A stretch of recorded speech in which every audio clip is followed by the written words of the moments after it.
Okay, good morning. So is the slide visible to you, students? Yes, sir. Yes, sir. Okay. So yesterday we discussed about the network core, packet switching, and the difference between packet switching, circuit switching, and in circuit switching, what are the two different types, like that is uh, FDM and TDM. There is another one called CDMA, code division multiple access. FDM is frequency division multiple access, and TDM is time division multiple access. We have not discussed anything about code division multiple access, which we will do later. In maybe in the 5th chapter, we'll be discussing about that. So we discussed few things about ISP also yesterday. So that all these comes under network core. So let us start with the delay today. So delay, packet loss, throughput are the three major performance what I can say measures for computer networks. Okay. So how do you measure the performance of a computer network? It's based on the delay, loss, and throughput. Okay. All three are very, very important. So let us go through this and see what we have. How do loss and delay occur? Yes, first thing is how do loss and delay occur? So can anyone tell me, like we have discussed already, like where we can see loss, where we can see delay? Yeah, can anyone explain me where we can have loss or delay?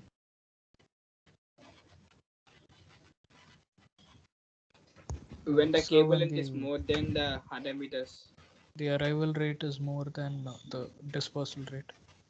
Arrival rate is more than the dispersal rate. Okay, good. Any other answers, students? When the buffer size is less, When the when the buffer is transferring rates are different. okay. Mhm. Anything else?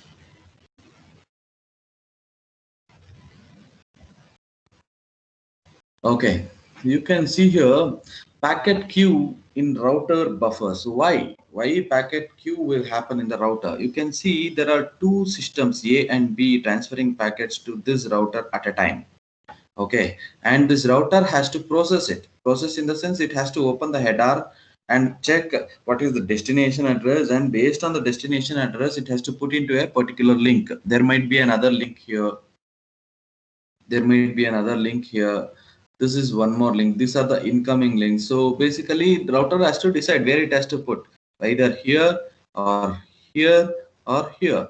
That is a kind of processing which has to be done in the router side, which is also which also includes a kind of delay. Okay, so but what happens here, because of that processing delay, and if the link if this link is quite slow compared to the incoming link, obviously packets will keep on adding here, okay, in the router's buffer. And once the router's buffer is exceeded to its limit, obviously packet loss will happen. So basically queue will happen in the router, not in the end devices. Queue will happen in the router. Okay, keep this in mind, students. And packet queue in router buffer, packet arrival rate to the link exceeds the output link capacity. This is one important thing. And packet queues wait for turn.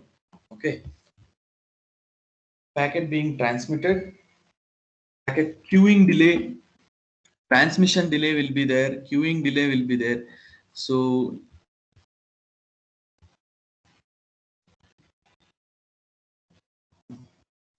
just a moment. Can you see the slide, students? Yes, sir. Okay, Okay. Packet queuing delay, like free buffers, there will be buffers in the router. As I said, your arriving packets are dropped if no free buffers. Okay. So the four sources of packet delay are, you can make a note of it, students. Transmission delay, propagation delay, queuing delay, nodal delay. So nodal delay, you can as of now you need not worry about the nodal delay. I will let you know about nodal delay later. Okay, so what is transmission delay? Can anyone guess and tell me what is transmission delay? Yesterday we have discussed about this.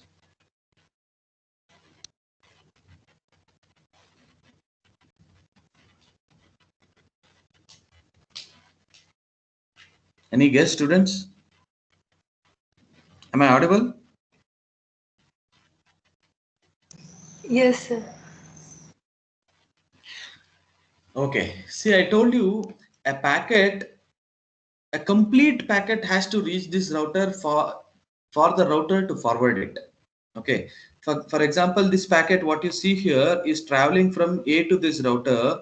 That means A is not putting the complete packet into the link. It puts the first bit of the packet into the link, next second bit, next third bit, next fourth bit, like that. First bit will arrive to this router first. Second bit will arrive to this router second. Third bit will arrive to this router third, and it goes on like that. So until the nth bit is received by this router is not going to place that packet into this link. Okay, so it has to wait until it receives the last bit of this packet, and that is called as transmission delay. We can call it as L by R. Okay, that delay is called as L by R. Okay, now what is propagation delay? So propagation delay, in the sense, once that packet is placed in this link, what time is taken to reach the next node? Okay, from here to here, traveling from here to here. Is that clear? This is propagation delay. Don't get confused with the transmission delay and propagation delay, students. Let me explain it to you again. Transmission delay is where the time taken by the router to place a packet into the link. Okay, propagation delay is the delay or time taken for traveling from one node to another node in the link after placing the packet into the link. Okay, and next, queuing delay, we all know that if there are multiple sources transferring the data into this router at a time, packets will be arriving at this router, and this router, please mute yourself, and these packets will experience a queue waiting here for their turn. Is that clear? So that is queuing delay. And there is other kind of delay called as processing delay. So that is nodal processing. So what is processing?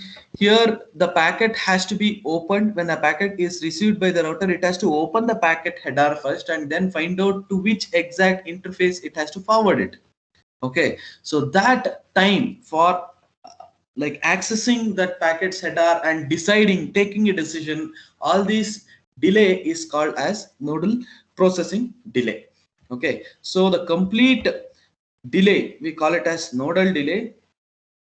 So a nodal delay is equal to processing delay, queuing delay, transmission delay, and propagation delay.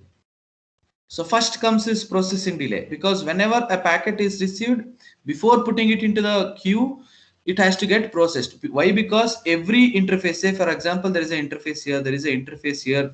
Every interface will have its own buffer space. Okay, it's not that the router has only one buffer space and in that one buffer space all the packets will be placed. Every interface here will have its own buffer space, and whenever a packet is received here, this router will try to process it. That means it will check to which interface it has to place that packet. So that is processing delay. That is the first kind of delay which will be experienced by the packet. Then it will be placed into a queue. Is that clear? So in every interface there will be a queue. It will be placed into a queue. That is queuing delay. Second experience is queuing delay. Then the transmission delay. That means placing every packet, every bit of a packet into the link. That is transmission delay. Basically it will be L by R. Okay, basically it will be L by R. And then finally propagation delay. Once the packet is placed into the link, how much time will it take to reach the destination? Is that clear? So nodal processing, what happens in the processing? It will check for errors. If there are any error, it will try to correct it. Determine output link. So typically in milliseconds. Okay. So what is queuing delay? Time for waiting at output link for transmission depends on congestion level of the router. Congestion in the sense the amount of traffic in this router. Okay, the amount of traffic which is there in this router, that is basically called as congestion. So the queuing delay will depend on the congestion. If there is more number of congestion here, more amount of congestion here, obviously queuing delay will increase. Whereas the nodal processing delay, irrespective of how many packets you have here, every packet will have some amount of processing delay that will be less than milliseconds generally. Okay.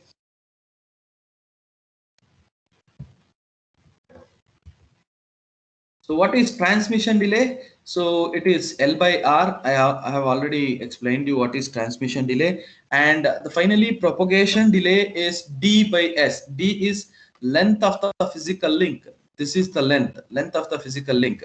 And S is propagation speed in the medium. That means once it is in the medium, what is the propagation speed?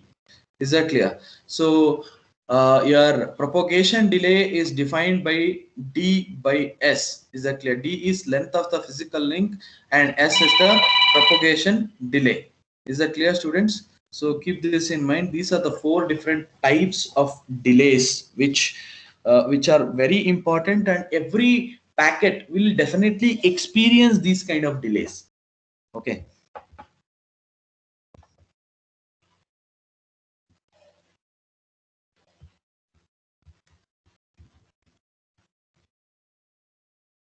So again, this is what I told you, transmission delay and propagation delay are totally different.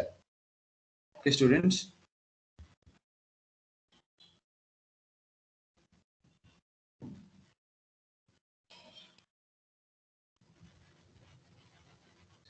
Yeah. There is an example here. So you can see 10 cars is considered to be as a caravan. So here 10 cars put together is a packet. Okay, there's a toll here. First car arrives at this toll. Okay, toll booth takes 12 seconds to service the car. That means 12 seconds here, which is the processing delay. Is that clear? Toll booth takes 12 seconds to service the car. Is that clear? So bit transmission time. And car bit caravan packet. Okay, how long until the caravan lined up before second toll booth? So what happens here, the toll person sitting in the toll is not going to allow this first car until the last car of this caravan arrives at the toll. Is that clear? Only when the last car arrives at this toll, this first car will be left into the next link. Is that clear? Which will be traveling at 100 kilometers per hour here. That is the propagation speed. Is that clear, students? So what you have to understand here is, say for example, if this car is let into this link before the second packet is arrived here, you may experience a situation where before the nth packet reaches this toll, this car, the first car, might have already reached the second toll. Okay, so that kind of problems may appear. So to avoid that, we have store and forward mechanism in switching. Is that clear? I hope you got it, students. Listen, 10 cars put together is considered to be a caravan. Basically, a caravan is considered here as a packet. 10 cars here are 10 bits. Okay, first bit arrives in the toll booth. Consider this as a router. So first bit arrives in this toll booth. In the router will wait until the last bit, that is the 10th bit, also arrives here. Only then it sends the first bit of this packet into the next link. If this router doesn't wait for the second bit or the last bit to arrive, what happens? The first bit will be placed into this link, and the speed of this link is 100 kilometers.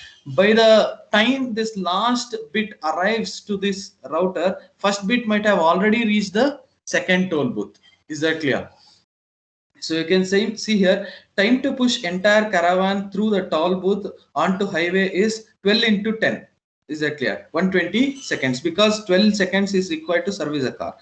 Time for last car to propagate from first to second toll is 100 kilometers per hour. Is that clear? So cars propagate at speed of 100 kilometers. Toll booth takes, yeah, the same thing.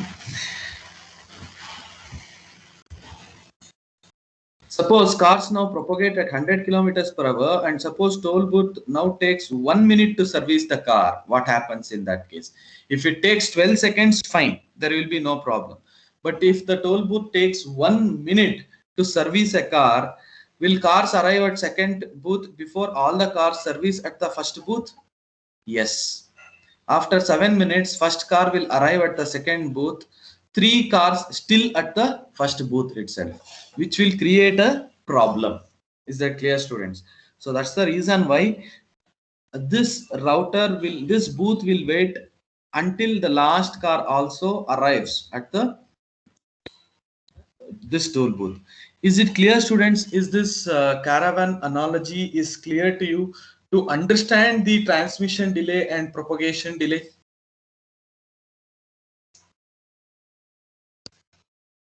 Am I audible? Yes, sir. Okay. Is it clear, students, about the different types of delays?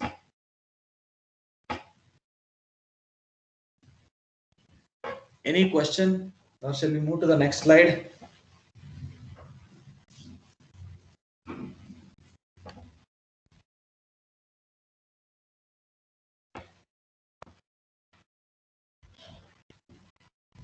You have to respond.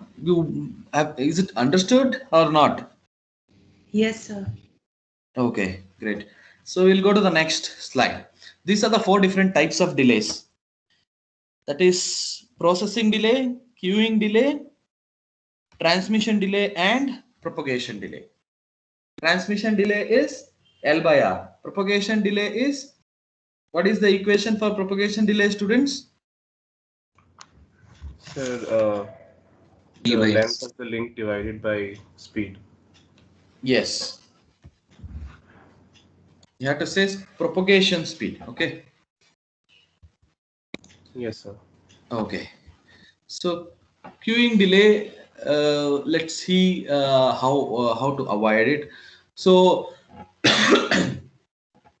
link bandwidth is considered to be R, packet length is considered to be L, and A is the average packet arrival rate. Average packet arrival rate. If LA by R is equal to 0, average queuing delay is small. Okay, queuing delay is small. If LA by R is greater than or equal to 1, average queuing delay is large. During this, when LA by R is greater than 1 or equal to 1, you will experience packet loss. You may experience packet loss, students. So when LA by R is greater than, more work arriving. So basically, when it is greater than or equal to 1, queuing delay will be large. But when there is LA by R greater than 1, there can be infinite delay or there can be loss of packets. Is that clear? So you have to design your network in such a way that the arriving rate and this the transmission rate should not exceed 0. Is that clear? So at least it should be 0 to 1, not more than that. Is that clear? So LA by R, you can see an example here. LA by R, you can see the traffic here, and when is equal to 0, and when LA by R is greater than or equal to 1, you can see the traffic here. Is that clear, students? So it is given in a graph here. Average queuing delay will increase if the traffic intensity, that is LA by R, is increasing. Okay, if the LA by R is less, queuing delay also will be less. You will not experience packet loss. So traffic intensity is a very important point that you have to remember. Whenever you design a network, you have to keep the traffic intensity in your mind, that is LA by R. L is the length of the packet, R is link bandwidth, and A is average packet arrival rate. Okay, keep this in mind. LA by R is very important, which is termed as traffic intensity, and traffic intensity should be less than 1 always. And if it is 0, definitely your network is performing very well. Is it clear, students? That's about traffic intensity. Keep that in mind. So what do real internet delay and loss look like? So trace route, there is a command called trace route. Is it discussed in the lab, students, about the trace route command? What did you do in the previous lab, that is in the first lab? You might have learned some commands, right? No, sir, we just deal with bridges. Okay. Okay. So today you have a lab, is it? So in today's lab, you will be learning about many networking commands, which will help you to understand and analyze or manage the network.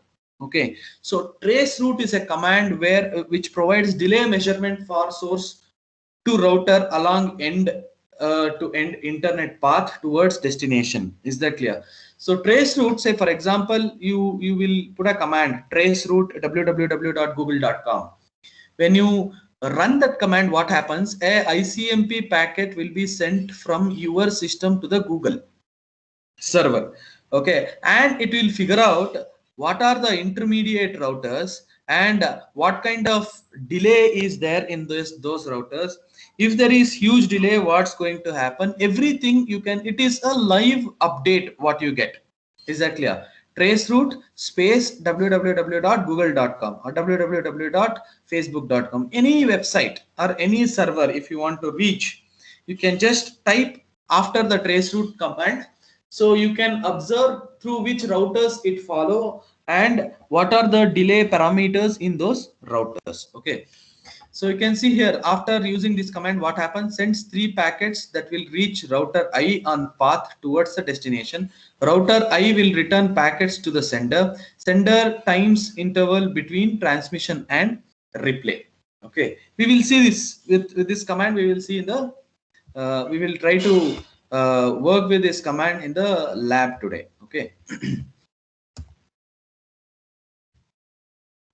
So you can see this is how it happens. Every router will send a replay there. Okay, so based on that replay, your system will get to know what is the delay involved there. Okay, so you can see here command trace route, some gaia.cs, some website. Okay, what happens here? It is giving you the parameters, 3 delay measurements for that particular website. You can see 3 delay parameters: 1 millisecond, 1 millisecond, 2 millisecond. You can see every intermediate router. To reach every intermediate router, it is giving you what are the delay parameters. Okay, so here if you get a star, that means no response. Okay, router is not replying. It may be any reason router is not replying. You will see similar response when you run this trace route command. Packet loss, where does packet loss occur? We have seen that queues, preceding link in buffer has finite capacity. Packet arriving to full queue is dropped.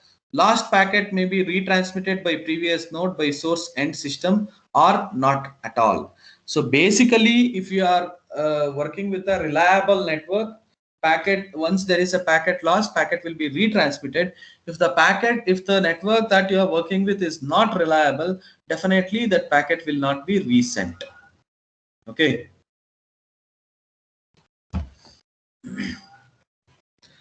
So what is throughput? Very important.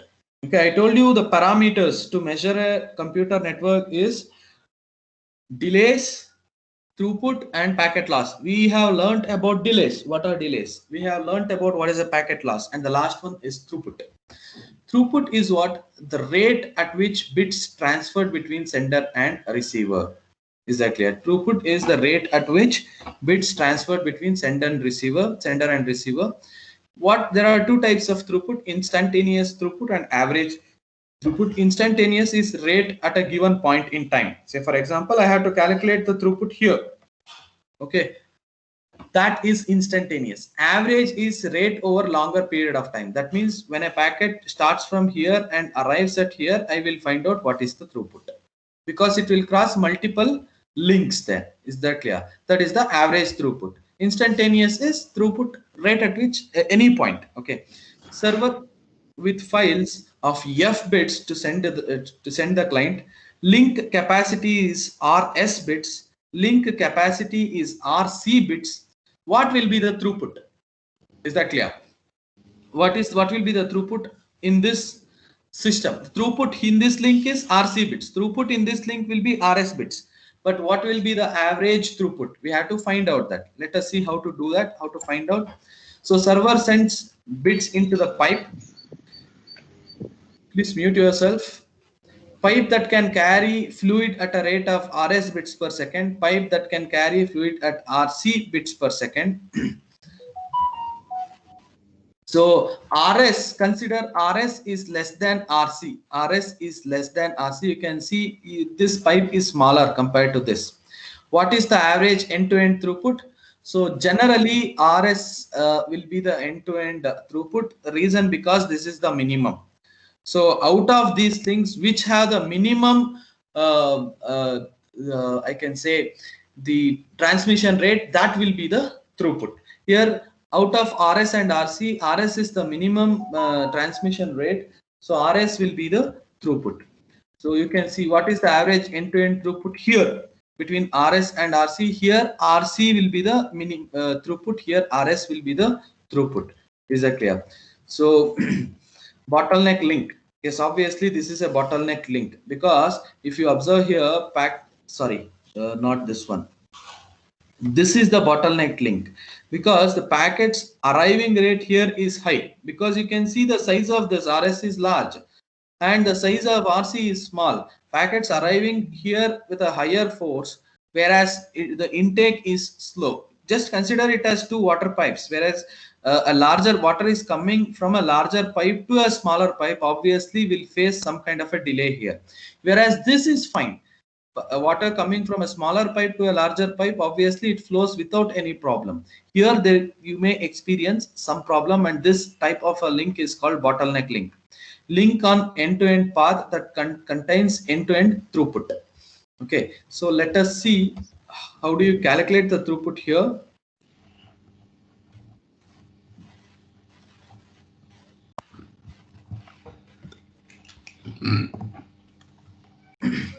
So I told you the minimum link, what you see is the throughput. Here rs is the throughput, here rc is the throughput. Let us see with a bigger scenario. So there are 10 connections share share backbone bottleneck link r bits per second. You can see there are 10 systems here. Consider there are 10 systems here, and every link capacity is termed as rc, and here 10 routers, it is considered to be rs. Okay, so per connection end-to-end throughput minimum rc rs r divided by 10. This link is r, this is rs, and this is rc. For example, this rc is this packet, this system is transferring a packet to this router. What will be the throughput? Obviously minimum of rc, r and rs. Why r is written as r by 10? Because there are 10 systems sending packets at a time to 10 different routers. Obviously this link r is divided by 10. Okay, so minimum of rc, rs and r by 10 is the throughput. Is that clear? That's what I was trying to tell you. In practice, rc or rs is often bottleneck. It happens. Why? Because this r is divided by 10, right? 10 different systems are sending requests to 10 different routers. Is it clear, students, about the throughput? Sir. Yeah. Sir, in the bottleneck scenario, can you go back to the next previous slide? Yeah. In the second case, you told the throughput is RC, no sir? Yes. But then there is a packet loss or data loss, no, sir. It may happen. I'm not telling packet loss will not happen at all. It will. Because you took the analogy of water flowing. Yes. When there is a larger amount of water flowing through RS, anyhow that water should come out of the RC. Yes. But we cannot say that if 100 ml of water is flowing in RS, we cannot say that only 80 ml is coming out, no, sir. We cannot say that because So it all depends on this router's buffer size. If the intermediate router's buffer size is huge, it can store all the packets which is coming here, and slowly it can send every packet into this RC link. And it also depends that the size of RS is huge. It doesn't mean that it has to carry huge amount of data. No, it depends. It depends on the traffic. Okay, fine, sir. But in the first case, there is no issue at all. There is no issue at all. Yes. But in the first case, if a packet is coming from system to this end device to this router, in that case, again, there is a problem there also.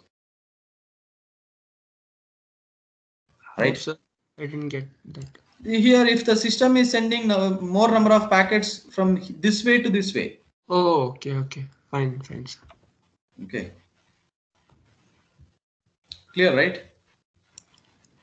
Yes, sir. Okay, so that's about the parameters to find out the performance of a network. So you should be very familiar with these parameters, students. They are delays, packet loss, and throughput. What are the different types of delays? They are processing delay, queuing delay, transmission delay, and propagation delay. Is that clear? That's about the 1.4 section. Okay, we'll go ahead to protocol layers and service models. Very important topic again. So what are layers? What do you mean by protocol layers? Networks are complex with many pieces. Okay, you have a lot of protocols to study. You have a lot of technologies involved there. Different devices work differently, and how do you understand it? Okay, so what are the different pieces that you can see? You can see hosts, you can see routers, links of various media, applications, protocols, hardware and software. Question is there any hope of organizing structure of network? Yes. So this network is organized into structures. Basically, it is layered structure. Okay, or at least our discussion of network. So at least for you to learn whether it can be structured into some way. So yes, they are layers. Okay, so organization of air travel. Just an example given to you. First, you have to purchase the ticket, check the baggage, then load, then runway takeoff, then airplane is routing. Okay, then again, once you reach the destination, it is landing in the runway, then gates, then baggage, and then you go out. That's all. A series of steps. Okay, similarly here you can structure it into different layers, right? Similarly, networking also, you can structure the working of the networking, computer networking, into different layers. Each layer implements a service. Every layer will do its own service via its own internal layer action, relying on services provided by the upper layer. Okay, so what about the upper layer do? It gives a service to the lower layer. Lower layer takes that service and do something and gives a service to the below layer. It happens like that. It's a link between different layers. Similarly, networking is also like studied with respect to different layers, and there are different reference models to understand that. Okay, dealing with complex system, explicit structure allows identification relationship of complex system pieces. Layered reference model for discussion, we will be using layered reference model. Modularization eases the maintenance, updating of system, change of implementation of layers service transparent to the rest of systems. So is the layering considered harmful? No, not at all. Okay, so let us start with the internet protocol stack. This is a TCP/IP suite, or it is also called as TCP/IP layered architecture, or TCP/IP reference model. Is that clear, students? There are two different reference model which we will be going through in this chapter. One is TCP/IP reference model. The other one is OSI reference model. ISO OSI reference model, open source interconnection. Okay, so TCP/IP is transmission control protocol / IP is internet protocol reference model. Okay, so in TCP/IP you have 5 layers. You can see here 5 different layers: application layer, transport layer, network layer, link layer, or it is data link layer, and physical layer.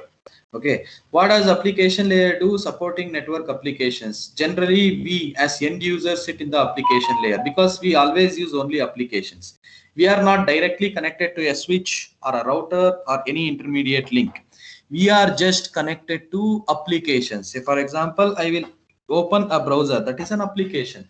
In the browser, I will choose some other application and transfer my data. Okay, I will be using only applications, not any individual devices. Of course, the network administrators or the people who manage these networks will use these intermediate devices, but generally end users sits in the application layer. Okay, what are the protocol examples there? FTP, SMTP, HTTP. All these are the examples of application layer. We will see to it later. Transport layer, process to process data transfer. Example is TCP UDP. You will I'll tell you frankly, if I just say it now, if I explain it, you will not understand it properly. We have to take an example and then I have to explain it to you. Basically, transport layer will give a service of process to process communication. Process in the sense, in my system there is a process running. It can be a process related to Facebook. I want to send a request through from Facebook to another person who is sitting in another location. So again, I have to make sure that that request what I send has to travel through the network and reach the other destination and reach that particular person's system, and it has to reach that particular process or application. Is that clear? So see, reaching a end device is not a problem. Of course, there are a lot of technicality involved there, but once after your packet reaches the destination, after reaching the destination also there might be multiple processes running in that system, multiple tabs running in the browser, to which exact process this particular information has to reach. So that will be taken care by the transport layer. Is that clear? It uses two protocols, TCP and UDP. Network layer, basically heart of computer networks, routing of datagrams from source to destination. So I told you packets has to travel through many routers, many networks from source to destination. Which route is near which, when there is a failure of the route, what is the alternate route, everything will be taken care by the network layer. Okay, then data link layer, it is it's working between two different links, that's all. Network layer will take care of complete route from source to destination, whereas link layer will take care of a particular link. Okay, so a route is decided already, then each link to link, how transmission will happen, because the first link might be 802.11 Ethernet link, second link may be a wired communication, third link may be a PPP. It depends, different types of links are available. So link layer will come into picture there. Okay, finally physical layer, all the connections of wires or wireless, whatever it is, that is physical layer. Okay, so this is what you are going to study in this course throughout. You will be discussing about we will be discussing about different different layers in different chapters. First chapter is just introduction to computer networks. Second chapter we start with application layer. Third chapter is transport layer. Fourth chapter is network layer. Fifth chapter is link layer. We don't have a physical chapter for physical layer separately. So after this chapter, we will be discussing these 4 chapters continuously. Okay. So that's about the TCP/IP model. What you see here is 5 layers. OSI reference model, you have 2 more layers. You had this application layer in TCP/IP, transport layer, you had network layer, you had data link layer, you had physical layer, you had, but these two are not there in the TCP/IP model. Here in OSI reference model, you have 2 more layers, but in TCP/IP, what happens? These two work, the features of these 2 layers are integrated in the application layer itself. It has to be there, but it is included in the application layer itself. What is presentation layer? Allows application to interpret meaning of data, encryption, compression, machine specific conversation. Say for example, there will be some applications require some format of data which it can travel, which it can transfer. And there is encryption mechanism, decryption mechanism, compression mechanism, all those data what you generate data in the application layer that has to be converted into a specific format in the presentation layer. Okay, but in TCP/IP model, what happens? This presentation layer is included in the application layer itself. What is session layer? Synchronization, checkpointing, recovery of data exchange. Again, that is also included in the application layer in the TCP/IP model. Okay, so here it is divided into 2 separate layers, but working procedure is similar.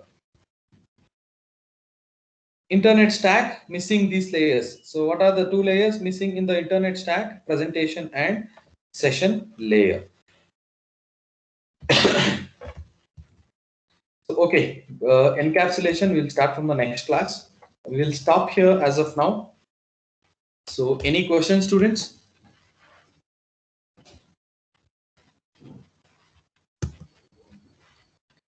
Yes. Any questions? Am I audible? Hello, sir. I'm audible, sir. Yeah. Okay. Yeah. Tell me.